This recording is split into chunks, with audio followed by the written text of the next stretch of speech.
네, 안녕하세요. 4월 16일 목요일 새벽 기도 시작하겠습니다. 기도하겠습니다. 은혜로우신 우리 아버지, 주의 은혜와 사랑을 감사와 찬송과 영광을 돌립니다. 하나님 아버지, 은혜 가운데 우리들을 붙잡아 주신 것, 주님 앞에 감사와 영광을 돌립니다. 하나님 아버지, 이제 언제 우리의 생명이 끝날지 알지 못하므로 매일 하루하루를 마지막 날인 것처럼 살아가는 그런 삶의 지혜를 허락하여 주시기를 원합니다. 오늘도 하나님께서 주신 이 귀한 하루를 통하여 주님께 영광을 돌리며 하나님의 뜻을 이루어드리는 우리의 삶이 되게 하여 주시옵소서. 아직도 믿지 않는 많은 사람들에게 복음을 증거하는 귀한 하루가 되게 하여 주옵소서. 아버지, 또 세계적으로 일어나고 있는 모든 일들, 여러 곳의 전쟁이 그치지 않은 가운데 있사온데 긍휼을 베풀어 주옵시고, 하나님 아버지 속히 전쟁이 끝날 수 있도록 아버지여 지켜 주시옵소서. 이 하루를 주님 앞에 의탁하며 예수님의 이름으로 기도합니다. 아멘. 네, 찬송가 212장입니다. 겸손히 주를 섬길 때 212장. 예전 찬송가는 347장입니다.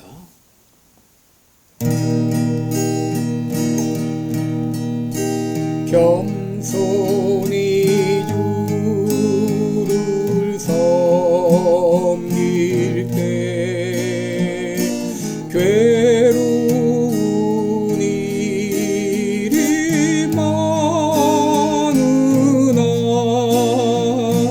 구주여 내게 힘주사 잘 감당하게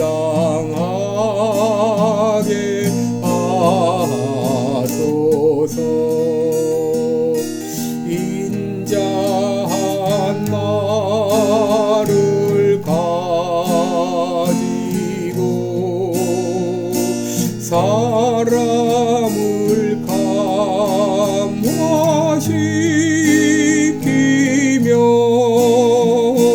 갈 길을 잃은 무리를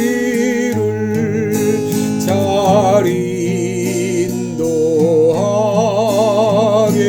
하소서.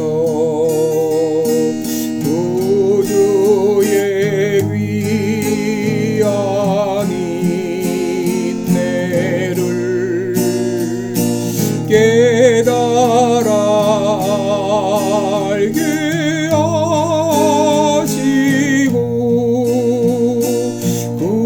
굳건한 믿음 주셔서 늘 승리하게 하소서. 장래의 영광 비추사 소망이 되게 하시며 구주와 함께 살면서 참 평강 얻게 하소서.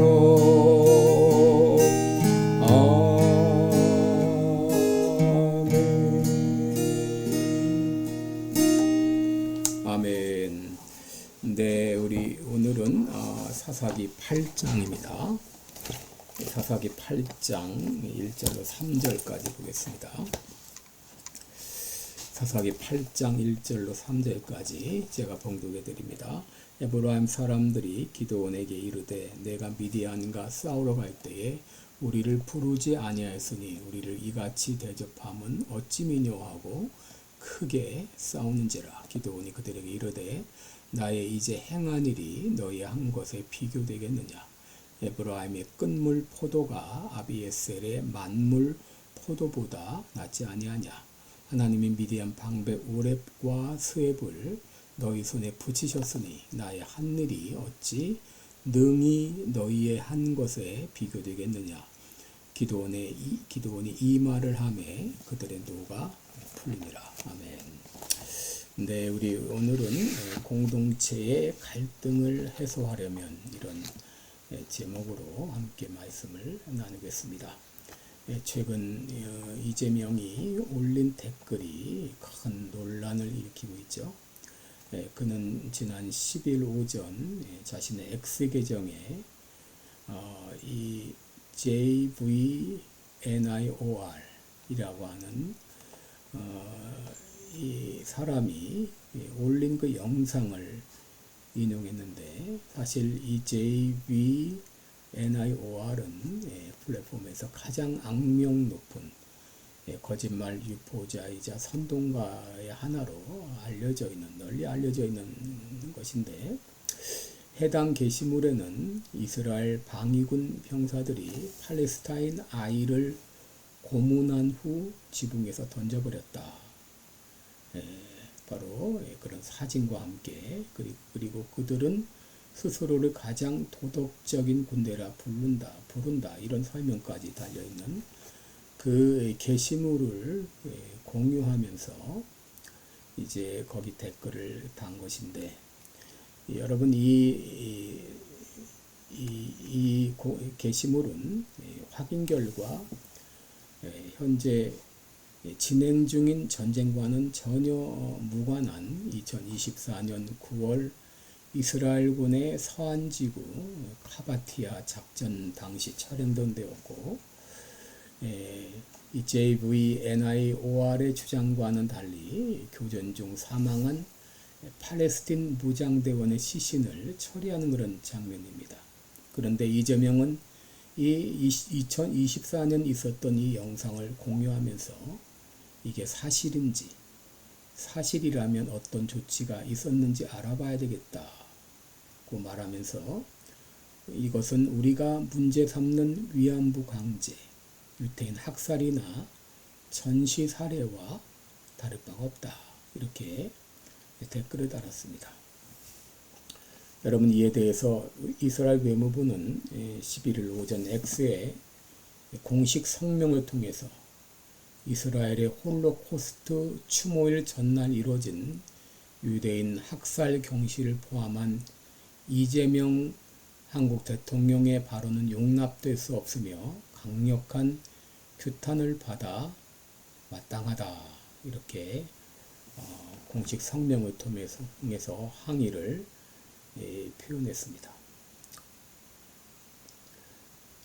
마침 이 게시물이 올라온 날이 이스라엘 홀로코스트 추모일인 욤 하쇼와 하루 전이었다는 점도 이스라엘 측에 큰 반발을 일으켰는데, 이런 항의 성명을 보고 이재명은 또 다시 11일 오전 이것을 재공유하면서 끊임없는 반인권적, 반국제법적 행동으로 고통받고 힘들어하는 전 세계인들의 지적을 한 번쯤은 되돌아볼 만도 한데 실망이다, 이렇게 반박하면서, 이어 아무 잘못 없는 우리 국민들께서 뜬금없이 겪고 있는 이 엄청난 고통과 국가적 어려움을 지켜보는 마음이 매우 불편하다.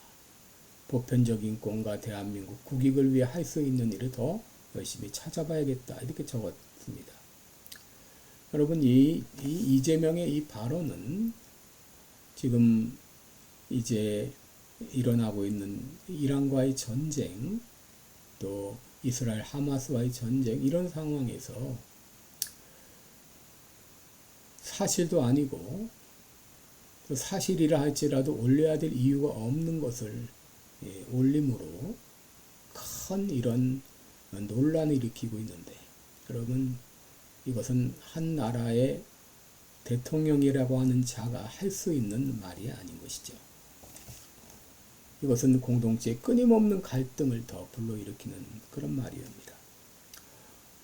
오늘 본문에는 이스라엘 공동체 안에서 일어난 갈등과 그 갈등을 어떻게 해결했는지를 다루고 있는데요. 이것은 에브라임 지파 사람들이 므낫세 지파인 이 기드온에게 자신의 불만을 토로한 것입니다. 1절에 보면 에브라임 사람들이 기드온에게 이르되 내가 미디안과 싸우러 갈 때에 우리를 부르지 아니하였으니 우리를 이같이 대접하면 어찌미뇨 하고 크게 다투었다라고 말합니다. 이 불평의 핵심은 왜 내가 미디안과 싸우러 갈 때 우리를 부르지 않았느냐? 예? 여러분 사실 이 기도는 미디안과 전쟁할 때 그들을 부를 필요가 없었습니다. 먼저 므낫세와 아셀 또 스불론 납달리에게 도움을 요청해서 32,000명의 군사가 동원되었지만 하나님은 그들을 다 돌려보내라 그랬습니다. 그리고 오직 300명의 군사만 남겼죠. 그러므로 굳이 에브라임에게까지 도움을 청할 필요가 없었죠.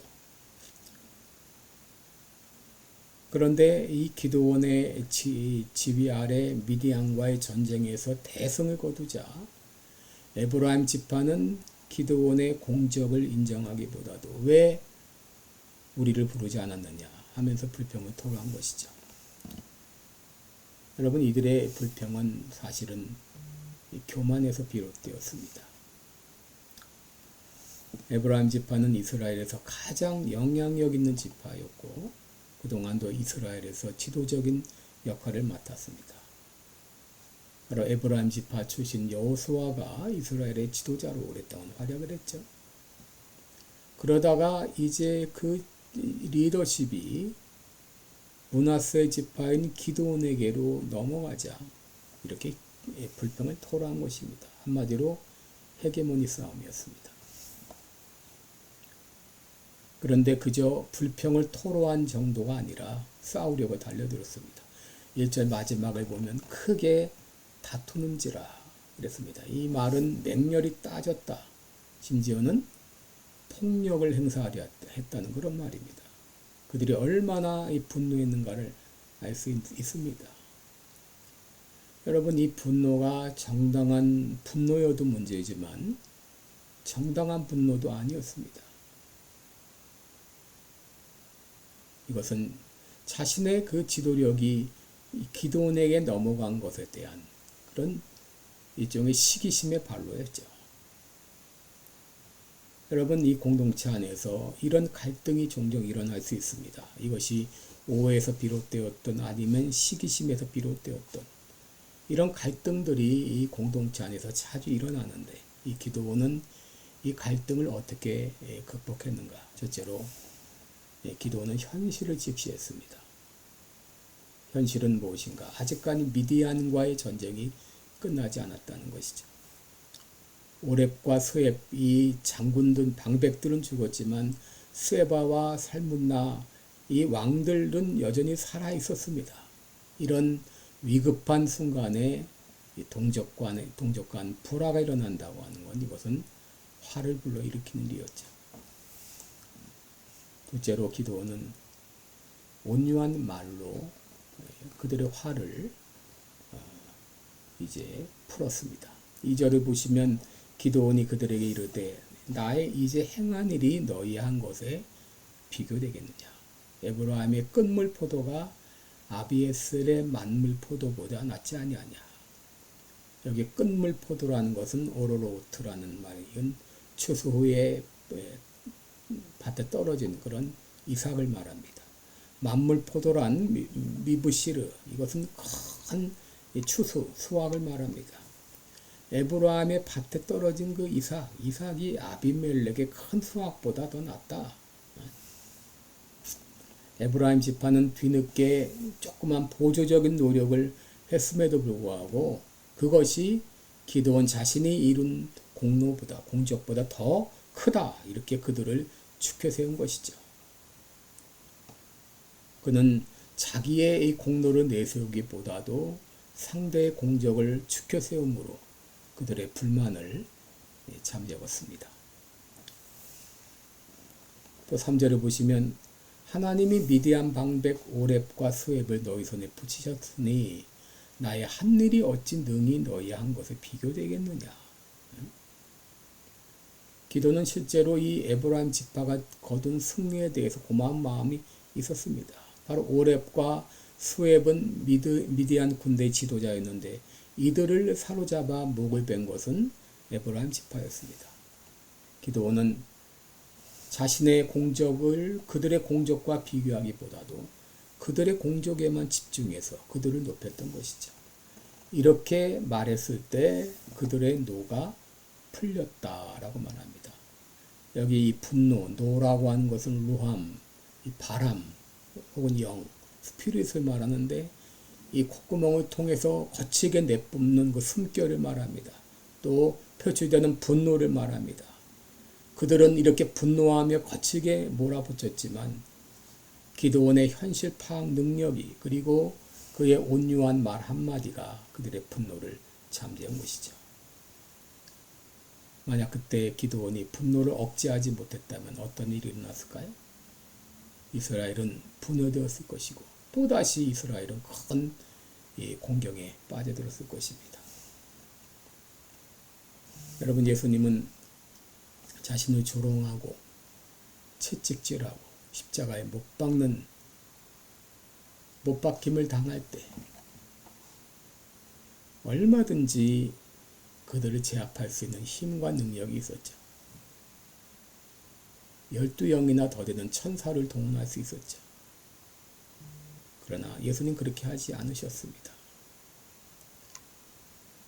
오래 참으셨습니다. 그래서 인류 구원, 구속의 이 귀한 대업을 이루셨습니다. 빌립보서 2장 3절에 아무 일이든지 다툼이나 허용으로 하지 말고 오직 겸손한 마음으로 각각 자기보다 남을 낮게 여기고 그렇게 말하고 빌립보 2장 5절에 너희 안에 이 마음을 품으라 곧 그리스도 예수의 마음이니 그랬습니다. 잠언 15장 1절에 유순한 대답은 분노를 쉬게 하여도 과격한 말은 노를 격동한다 라고 말했습니다. 우리는 노를 격동하는 이 과격한 말이 아니라 분노를 쉬게 하는 이런 유순한 대답, 온유한 대답으로 공동체를 하나 되는 것을 힘써 지켜야 되겠습니다. 기도하겠습니다. 은혜로우신 우리 아버지, 자꾸 일어나고 있는 대한민국의 현실을 보면서 너무 안타까운 마음을 금할 수 없습니다. 아버지, 내 말 한마디가 공동체를 분열시킬 수도 있고 내 말 한마디가 공동체를 하나로 묶을 수도 있습니다. 나의 온유한 말 한마디를 통하여 공동체 화합을 이루는 아름다운 피스메이커의 삶을 살게 하여 주옵소서. 예수님의 이름으로 기도드리옵나이다. 아멘. 네, 오늘도 복되고 은혜로운 하루 되시기를 축원합니다. 여러분들 사랑하고 축복합니다. 고맙습니다.